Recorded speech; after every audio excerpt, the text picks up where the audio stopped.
The 2004 catastrophe film, The Day After Tomorrow, portrayed the catastrophic effects of climate change, including superstorms, tornadoes, and deep freezes. In the movie, increased polar ice melting caused circulation in the North Atlantic Ocean to be disrupted, resulting in abrupt shifts in the weather.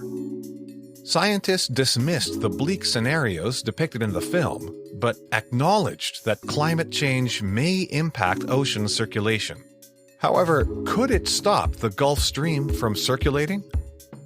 Many ocean currents and wind systems move warm water from the equator towards the poles, and then transports cold water from the Arctic and northern latitudes back toward the equator.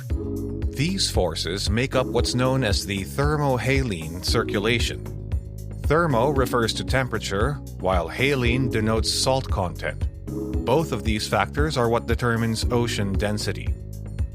As more water evaporates and/or salt is discharged during the formation of sea ice in high latitudes, the cold water on the ocean's surface becomes saltier.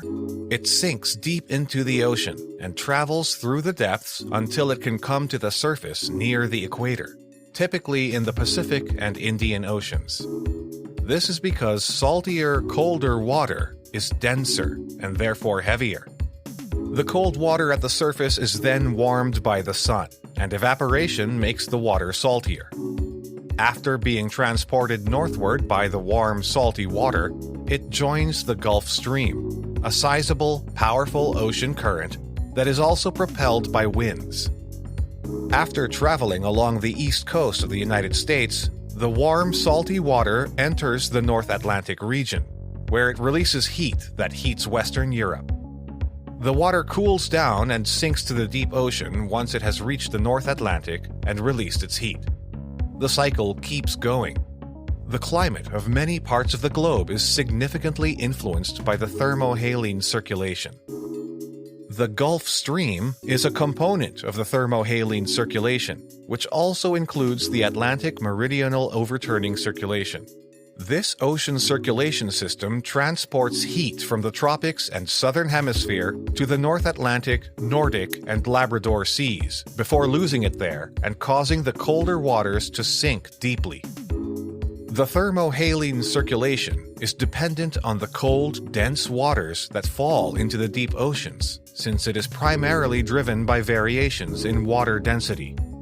This can be impacted by global warming, by warming surface waters and melting ice, which adds fresh water to the circulation and reduces the salinity of the waters. This refreshing of the water can stop the cold waters from sinking, and hence change ocean currents. Fresh water is entering the system at an increasing rate as the Earth warms. The amount of melting sea ice in Greenland reached a new record high in 2016. The Arctic loses about 18,000 square miles of ice per day. In May of that year, it lost about 23,600 square miles of ice per day. How does any of this relate to the Gulf Stream, you may ask?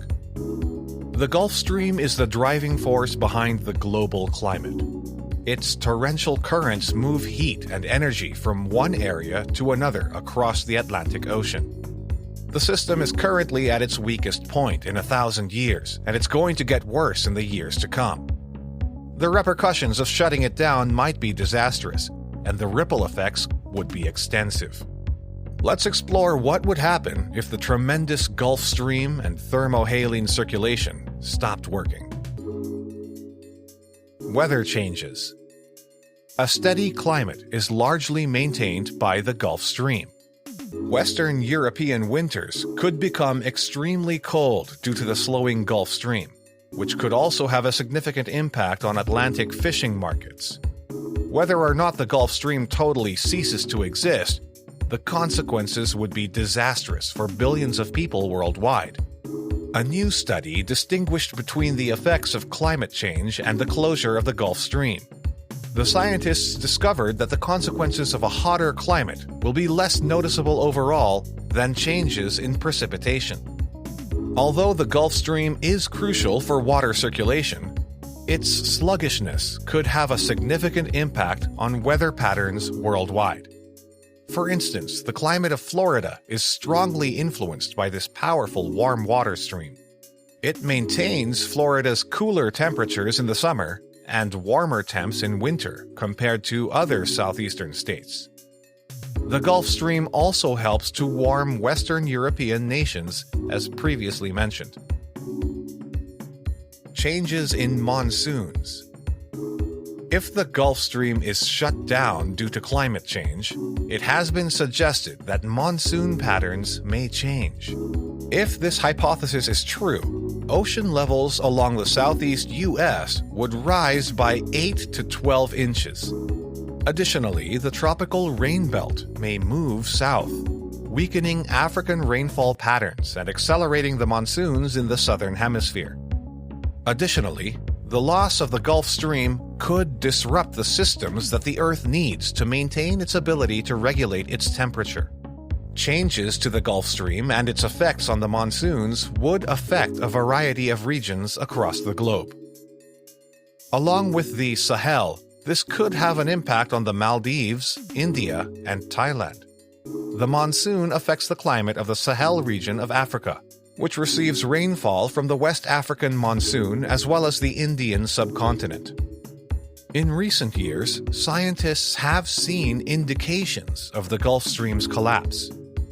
This ocean circulation has been deteriorating in stability over the past century and may stop effectively functioning in a few years or a few decades. The fact that researchers cannot give a definitive timeline is not reassuring. Changes in sea level rise. Despite being self-sustaining, the Gulf Stream system is susceptible to outside influences. The equilibrium has shifted as a result of climate change's warming of ocean waters. The North Atlantic is less salty due to fresh water from glaciers and ice sheets, as well as warmer ocean waters. Due to the decrease in density, the Gulf Stream stops flowing when the water is not dense enough to sink. Sea levels in the United States will rise by an inch every 8 years if the Gulf Stream is stopped. Sea levels are currently lower on the east coast of the United States because sea levels are higher in the waters east of the Gulf Stream, which are warmer and closer to Europe. Sea levels will increase to the west of the Gulf Stream between the U.S. East Coast and the North Atlantic if the Gulf Stream is diminished, because this will cause the temperature gap between the two seas to narrow. In fact, the Gulf of Mexico and the shoreline are experiencing the fastest sea level rise in the United States, and some research indicates that this is because the Gulf Stream has already started to slow down. A spike in the sea level rise from New York to Newfoundland between 2009 and 2010 was linked in other studies to the Atlantic Meridional Overturning Circulation, AMOC, slowing down by 30% during that time, as well as peculiar wind currents that pushed ocean waters towards the coast. It is quite worrisome that slowing down or stopping the ocean conveyor belt could exacerbate sea level rise.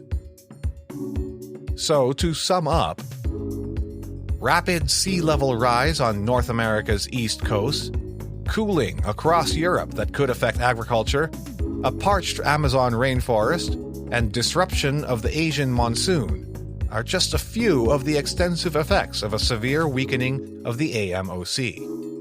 These are merely the effects that scientists and oceanic experts are confident would occur in the event that ocean currents like the Gulf Stream collapse. The unanticipated effects are what keep those who study this up at night.